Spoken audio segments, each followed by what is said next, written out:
Estamos aqui hoje. A gente tá rindo porque nos bastidores rola muita piada, viu, minha gente? Mas a conversa hoje é séria. Nós estamos aqui com o Gêner, que é médico, pediatra, apaixonado pela medicina do adolescente. Que merece uma correção. Diga aí. Nós divulgamos Gêner com um N e eu levei um chamado da mulher dele dizendo é Gêner com 2 N. Tá aqui corrigido pra todo mundo saber. Esse nome dá Esse trabalho. apaixonado pela adolescência. Esse nome dá trabalho, desde sempre.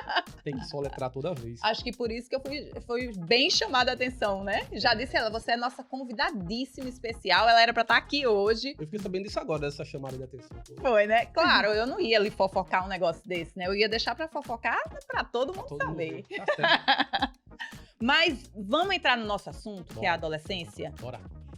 Os pais têm essa história, às vezes, de dizer assim, que a adolescência é frescura, que isso é coisa desse tempo, que antigamente a gente ia só crescendo e não tinha essa história de dividir, né, essas fases do desenvolvimento. Fala um pouquinho pra gente, assim, o que é isso que as mães tanto dizem?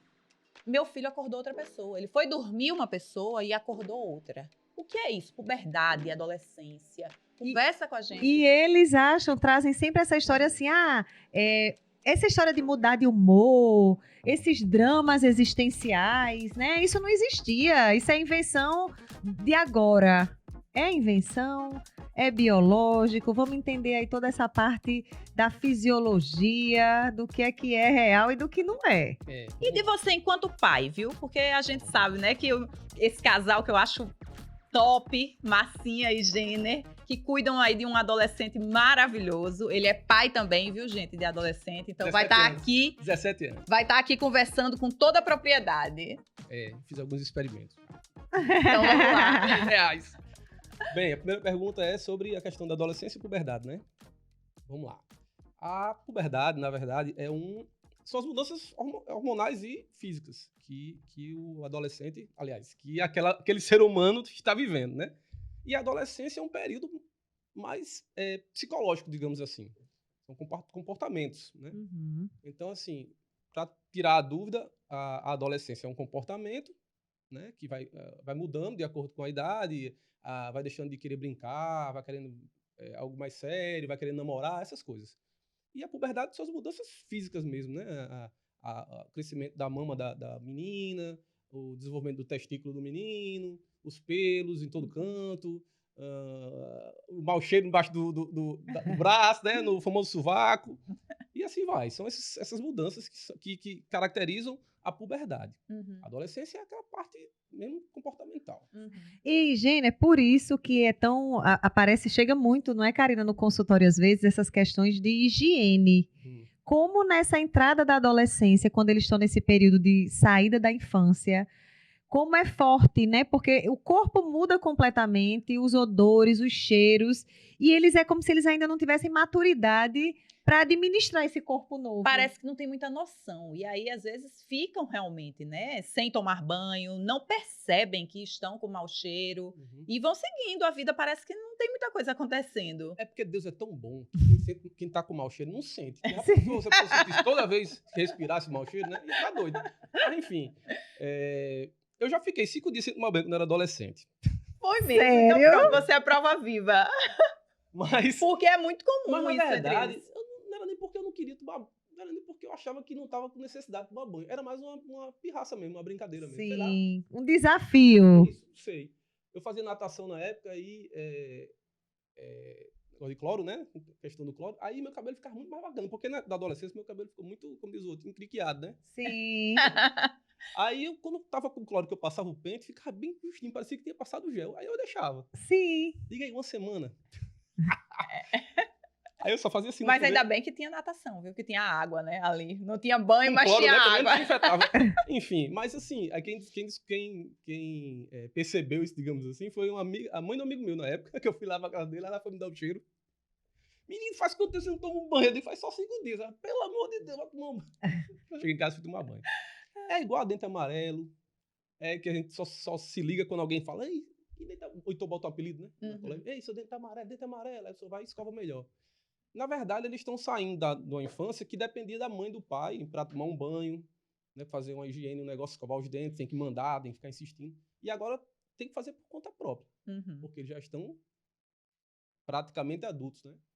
E às vezes eles não se ligam muito nisso, assim, de fazer direitinho aquilo ali, aquela higiene, ou às vezes não foi ensinado durante a infância, para que quando chegasse naquele período, ter a competência de fazer isso.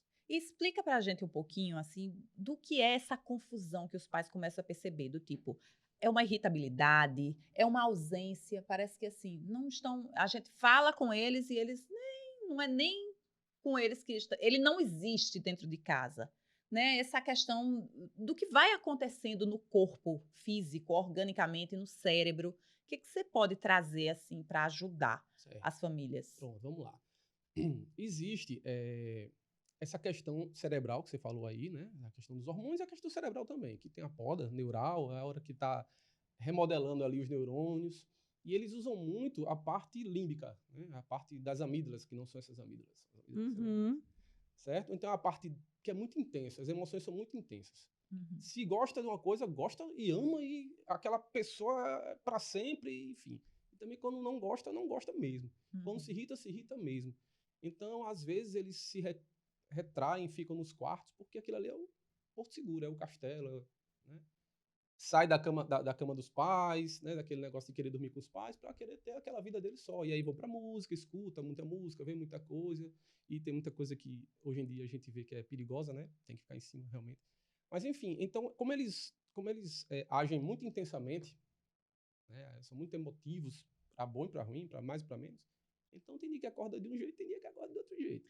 Então, a gente pode dizer para os pais que essa intensidade que ele vivencia as emoções, sejam emoções positivas ou negativas, e isso diz respeito a essa questão do cérebro. Né? Totalmente normal isso aí. Totalmente aceitável nesse período. Claro, Sim.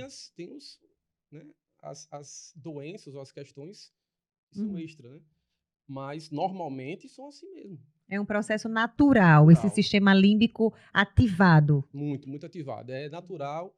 E assim, o que a gente pode fazer, né? Enquanto pais, e eu tenho um de 17 anos, né? A gente já falou aqui. É acolher mesmo, é tentar entender, tentar ser parceiro, ser amigo. Claro que pai é uma coisa, amigo é outra, né? Mas tentar saber que essa confusão que está acontecendo, né? Das emoções. Às vezes a gente não lembra nem das coisas da infância, da adolescência da gente mesmo. Mas quando a gente passa a lembrar, mas eu também sentia isso, era uma raiva do nada. Então, a gente... É a questão da empatia, né? Sim. Se coloca no lugar do próprio filho e entende, né? Tenta entender, pelo menos. Essa semana mesmo, com uma mãe, ela comentando que foi ver umas mensagens no celular do filho e que tinha ele dizendo que odiava a mãe, esculhambando, esculachando a mãe. E ela, assim, arrasada. Aí eu perguntei para ela, mas você, quando você era adolescente, você nunca sentiu raiva da sua mãe? Aí ela, ai, Débora, tô arrasada agora. Eu senti muita raiva da minha mãe. Eu lembro quantas vezes eu disse que eu queria que a minha mãe morresse, Deus me perdoe, mas eu disse, pois é. Então, não é pessoal, não é você, mas é o que você passa a representar nesse momento. É verdade, desse jeito. Eu também tive essa fase, lembro demais do momento que eu disse isso. Da minha mãe, ou que eu pensei, mas eu disse mesmo, verbalizei. Na época, sabe o que foi? Que eu queria ir na época a gente brincava na rua, né? Sim. Queria ir pra rua, no Alecrim, brincar com os meninos, né? Com meus amigos, conversar, porque a gente fica nesse meio termo aí. Quer brincar, mas não pode, mas aí vai pra conversar, falar, né? Começar a falar das meninas, não sei o quê. Falar bem, né? Não falar ruim, não. Tentar namorar. Sei. Né? Aí ela disse assim, não vai. Aí eu fiz, mas por quê? Por que não? Aí eu disse, isso não existe não, na minha cabeça, né? Aí disse isso, eu fiquei com muita raiva e falei isso aí mesmo. Aí, sugestão que eu dou nesse momento. Diga o motivo do não. Por que não? Explique. Não, por isso e isso. Aí ele vai tentar rebater, vai tentar argumentar. Isso é bom argumentar. Né? Faz parte do desenvolvimento. Aí vocês né, argumentam também e às vezes a gente perde a argumentação. E não tem problema de perder, não. Pai na hora que você fala, também, né, Jenner, que é um processo natural do desenvolvimento, né, que isso precisa acontecer, porque de fato está acontecendo internamente, explica pra gente o que se dá cerebralmente. Certo. Existe uma enxurrada de dopamina ali dentro. Como eu estava conversando antes aqui, tem 5 receptores de dopamina. Pasmem. Os nomes são bem complicados. D1, D2, D3, D4, D5. Em vários locais do cérebro, vários neurônios fabricam, digamos assim, Uhum. dopamina. E tem uma região mesolímbica, que é mais proeminente, que tem no adolescente, pelo menos, né? Sim. Que tem essa produção bem exacerbada, que estimula muito o sistema límbico, que a gente falou no começo, né? Por isso que eles são bem emotivos e, como a gente disse também, né? Tudo é muito, ou tudo é muito pouco. É. Não tem um meio termo assim. A busca pelo prazer, os desafios, não é? A gente vai vendo que é como se o cérebro precisasse realmente dessas mudanças para que ele perdesse o interesse nas coisas da infância. Isso, exatamente. Quando você vai dizendo assim, a gente às vezes não sabe, tem hora que quer brincar, como eles ficam oscilando. Eu vejo muito essa coisa, vamos brincar de esconde-esconde, vamos brincar de queimada. Mas aí, de repente, se chega alguém mais velho, já fica com vergonha. É como se eles estivessem encontrando ainda esse formato, né? Exatamente, assim, por isso que tem, né? Criança, adolescente e adulto. Uhum. Adolescente existe, tá ali no meio termo. Existe. Então, assim, realmente ele fica indeciso, né? Ele que eu digo adolescente, meninas e meninos. Calma, sem bater aqui. Brincadeira. Eles ficam indecisos, ficam naquela dualidade. Brinco, não brinco, tô bonito, tô feio, né? Tô bem arrumado, não tô. Mas o adolescente, ele tá em formação, tá em mudanças. Na verdade, todo mundo tá, desde que nasceu. Só não fica mais tempo na barriga porque não cabe. Mas tá sempre mudando. A partir do momento que nasce, tá, né? Algumas coisas que não eram desenvolvidas, como até ossos, estão desenvolvendo. Enfim, mas eles ficam nessa questão e sempre se observando, né? Sempre pensando, o que estão pensando de mim? Como você falou, né? O que aquela menina está pensando em mim? O que aquele adulto está pensando em mim? Será que ele não vai considerar a minha opinião em outra ocasião? Né? Porque eu estou brincando aqui, me vi brincando?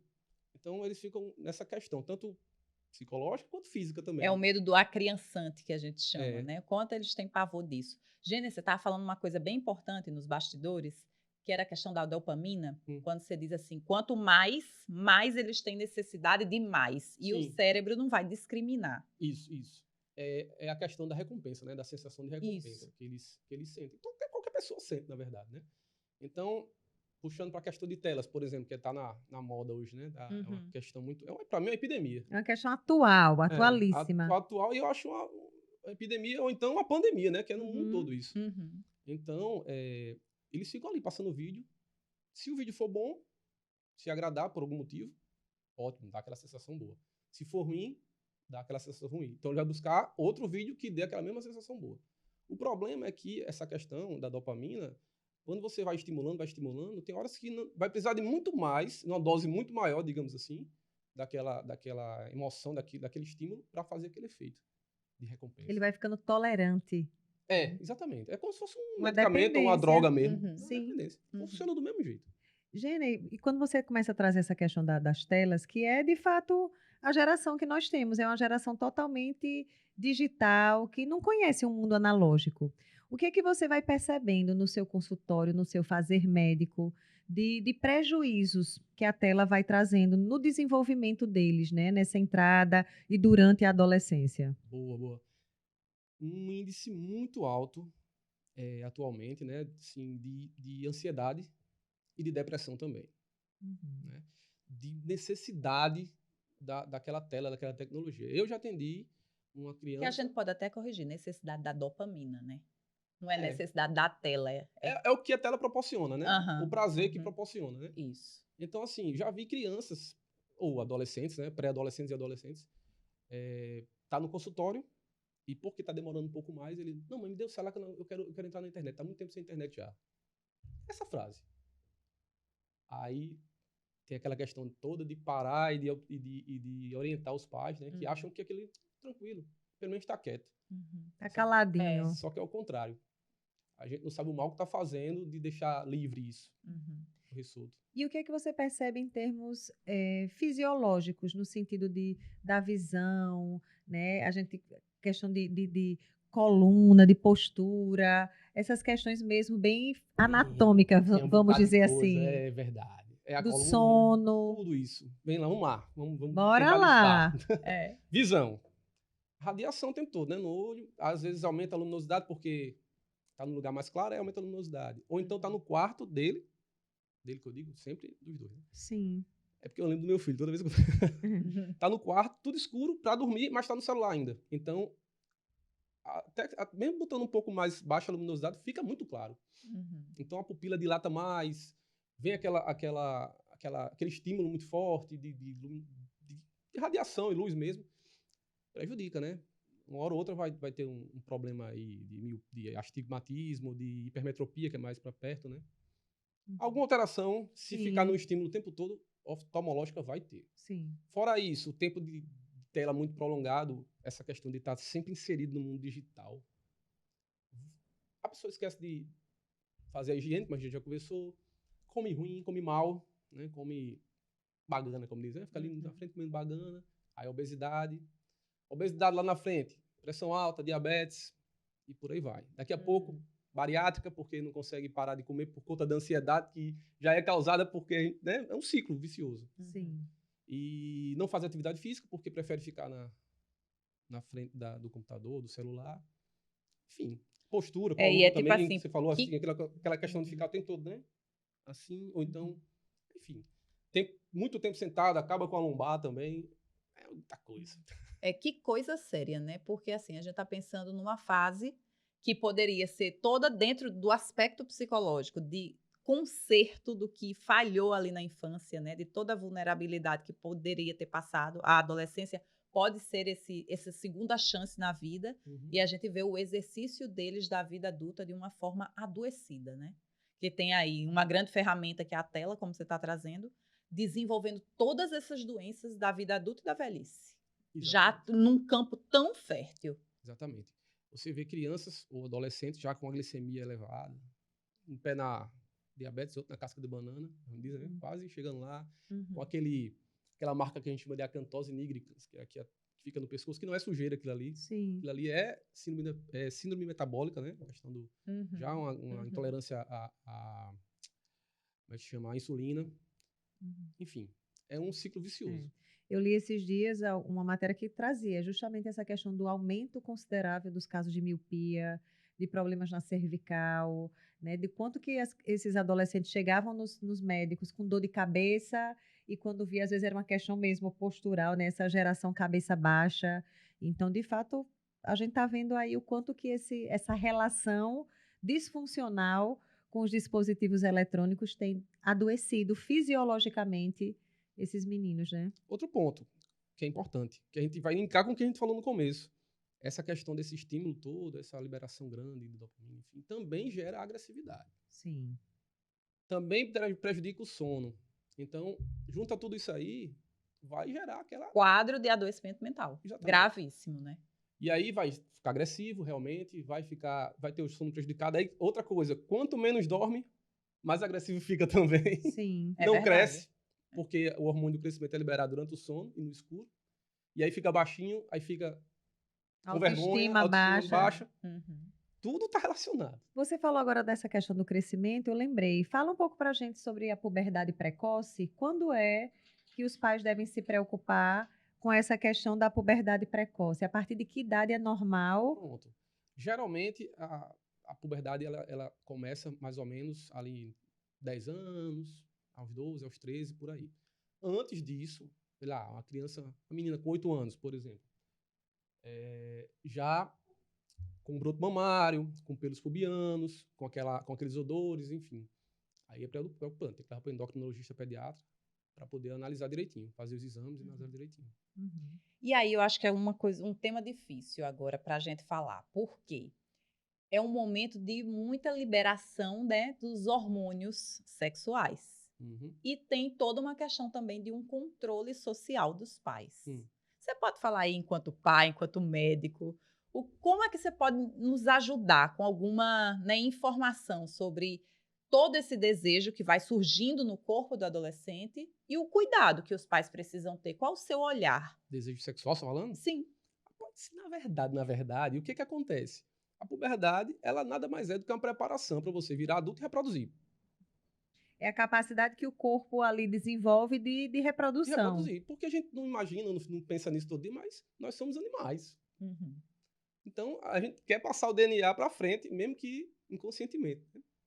A gente não percebe isso, mas na verdade esse é o objetivo da vida, entre aspas. Né? Tem gente que não quer ter filho por consciência, porque não quer, mas a maior parte tem. Então, nada mais é do que a preparação para a reprodução. Então, ou seja, é um corpo que está preparado, Está se preparando. né? Está se preparando. E os pais estão nessa preocupação agora. E Isso. como segurar?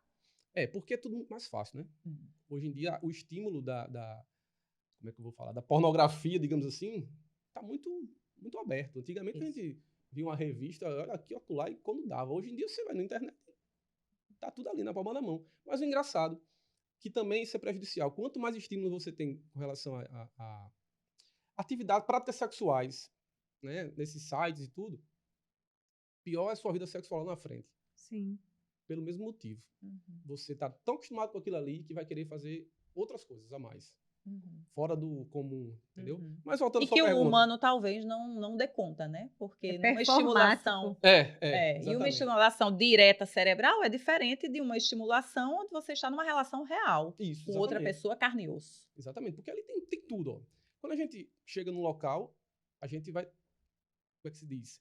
Vai causar impressões na outra pessoa, né? Uhum. Seja visual, seja auditivo, a voz é bonita ou não é para aquela pessoa, ou o cheiro, os 5 sentidos. Né? Uhum. E no mundo digital não tem isso.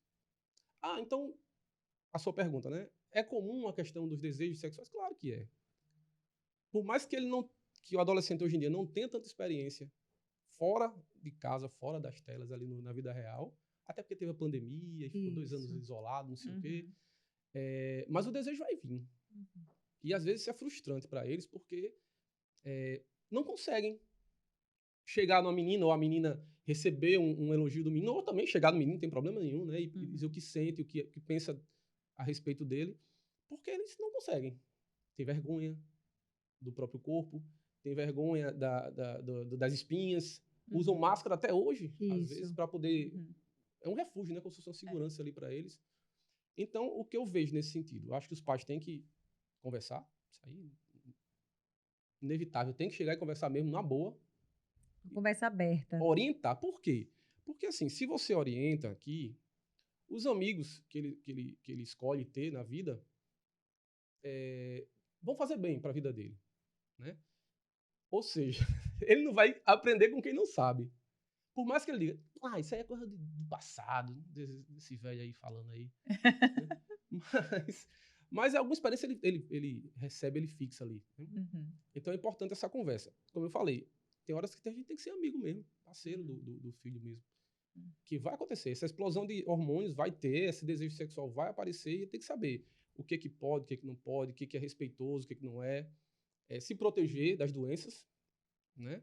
Que a gente às vezes acha que a escola tem a obrigação de falar sobre tudo isso. E às vezes passa batido, ele faltou naquele dia da aula, né? Sei lá. Uhum. Enfim, tem que falar sobre doenças sexualmente transmissíveis, sobre gravidez desejada também.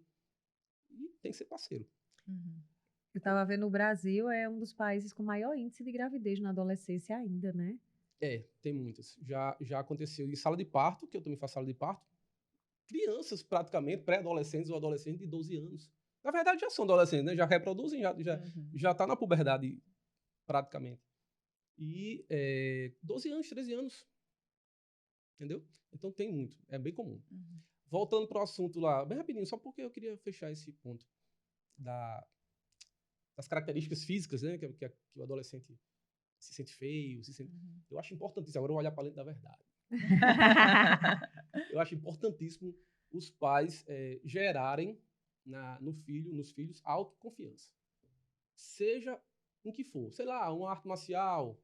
Claro que não incentivando a violência, mas por treino. Um instrumento musical, uma bateria, uma guitarra, o que for, um teclado.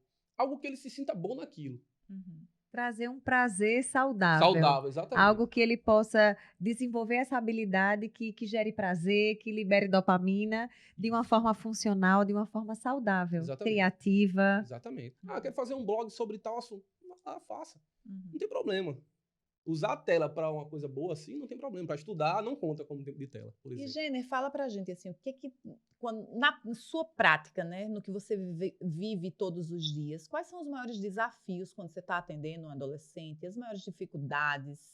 O que você deixa, assim, de recado? Vamos lá. Do que está difícil de enfrentar? Tá difícil de colocar na cabeça deles, digamos assim, né? Dos adolescentes ou dos pais? Dos adolescentes. Que eles são especiais, que eles são pessoas especiais, que eles têm os próprios valores e o próprio valor. Né? Os próprios valores que eu digo assim, as crenças dele, né? E o próprio valor enquanto pessoa. Que ele é bom em alguma coisa, que ele não é um inútil, que ele não é qualquer um.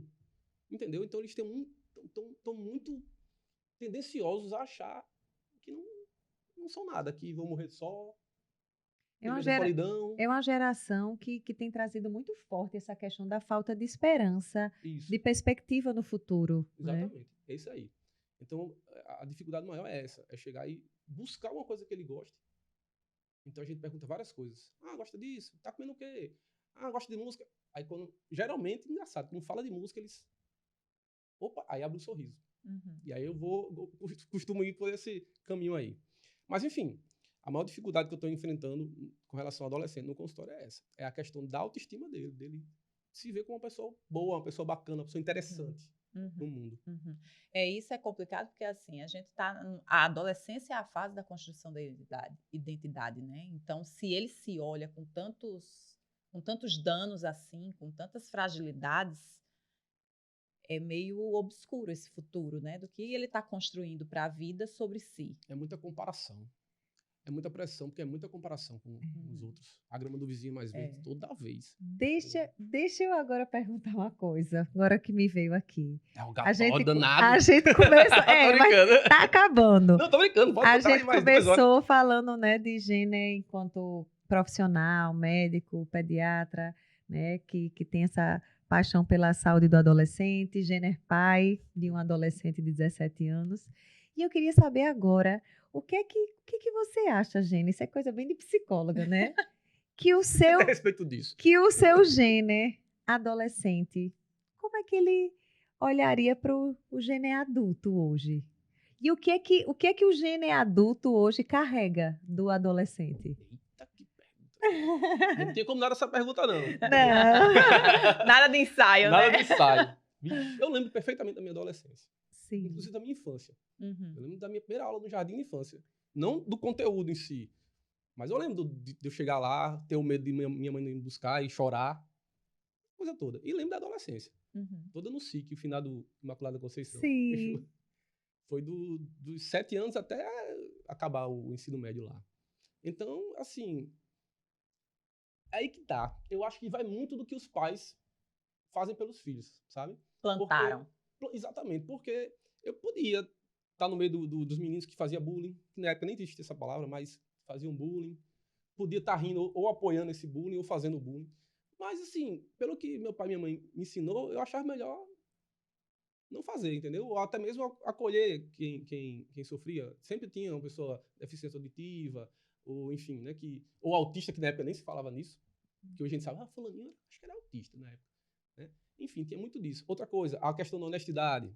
Na hora do lanche, de comprar o lanche, às vezes a pessoa dá um troco errado e você conta, não, faltou, você deu a mais tanto, e devolver. Essas coisas, a questão do lidar com a sexualidade também, os namoros, as ficadas, né, que tinha muita essa história de festa, de forró, não sei o quê, de se controlar, de não beber, de tomar cuidado com o copo para ninguém colocar nada no copo. Então, assim, muita coisa, não me envolver com brigas. Então, muita coisa que meu pai e minha mãe me orientaram e que no futuro, por mais que eu quisesse fazer diferente, eu não conseguia. Estava internalizado. É uma programação que foi feita e não tinha como. Então, eu trago muito isso, a história da honestidade, modéstia à parte, né? Mas, assim, se eu estou no restaurante e a conta vem, eu confiro. Porque se tiver a menos, eu digo, faltou isso aqui. Se tiver a mais, também digo, botou que eu não... Né? Aqui é se colar, colou. Tem um negócio ali. Quem tá mandando aí? Então, vamos lá. Qual seria a frase, né, de pai que você poderia deixar, assim, de mensagem para os pais? Para os pais, né? Pais e mães, claro. Tá, de novo na lente da verdade. Na lente da verdade. Clodovil. Final de Clodovil, gente boa era. Gostava de assistir os programas dele. Vamos lá. Mensagem, não tem frase feita, porque não combinou também isso não, mas tudo bem. Mas a mensagem que eu dou é, sejam parceiros. De novo, pela quinta vez eu tô falando aqui, porque é importante. Sejam parceiros dos filhos e estimulem a autoestima. Tendo isso, é mais de meio caminho andado, na minha opinião, para que ele passe a adolescência não sendo como um período de tortura, de sacrifício, mas se ele se autoconhece, ele tem autoconfiança, ele vai passar por isso bacana, de uma forma bacana, vai aproveitar para aprender e curtir a adolescência. Né? E outra coisa, sempre supervisionar. E dizer, vou olhar isso aqui pro seu bem, por isso, e ensinar. Sempre ensinar, sempre orientar, na verdade é essa. Porque do jeito que a gente orienta quando a criança tá aprendendo a andar, a gente fica ali, né? As costas se lascam. É a mesma coisa com o adolescente, só que não é assim, é com a corda invisível, né? Que a gente deixa aí, aí dá uma puxadinha, e isso aqui que tu fez naquele dia, falou isso. Podia ser assim, né? O que você acha? E aí, acho que se resume em ser parceiro, sim. A gente tem uma frase que a gente gosta muito, né, Karina? Aquela que diz que o adolescente ele está no processo de gestar a si mesmo. Ele está deixando de ser filho de alguém para ser alguém. E aí realmente é muito importante que a gente possa, enquanto pais, estar construindo essas pontes de apoio para ele poder ser esse alguém. E ser pai e mãe de alguém lá na frente. Exatamente. Então, assim, por mais que a gente ache antiquado alguma coisa que os nossos pais fizeram, mas a gente sempre vai levar alguma coisa. Quando eu tiver um filho vai ser assim, quando eu tiver eu não fazer diferente, é desse jeito. Então assim, pais que nos ouvem, né, não desistam de plantar. Não, de jeito nenhum, esse é o segredo. Esteja ali, a adolescência não é uma fase de descanso. De abandonar. Não, ao contrário, tem que estar ali acolhendo o tempo todo e entender que essas mudanças são normais. São naturais do processo. Claro. Não é nada pessoal, não é nada pessoal, você. Não. Isso vai mudar. Um dia vai chegar e vai andar com você abraçado no shopping, vai dar um beijo, vai dizer que... coisa linda. É isso aí. Pois obrigada, Gêner, pelo seu carinho, pela sua disponibilidade. Gêner é um parceiro, vai estar no evento com a gente, trazendo muito mais informação, muito mais conhecimento. É um médico apaixonado pela adolescência e que está aqui junto com a gente nessa construção dessa corrente de apoio, de orientação, de parceria com os pais. É verdade. Obrigada. Muito de nada. Gêner com 2N. Vamos junto. Até o dia 19, hein, gente? Esperamos vocês.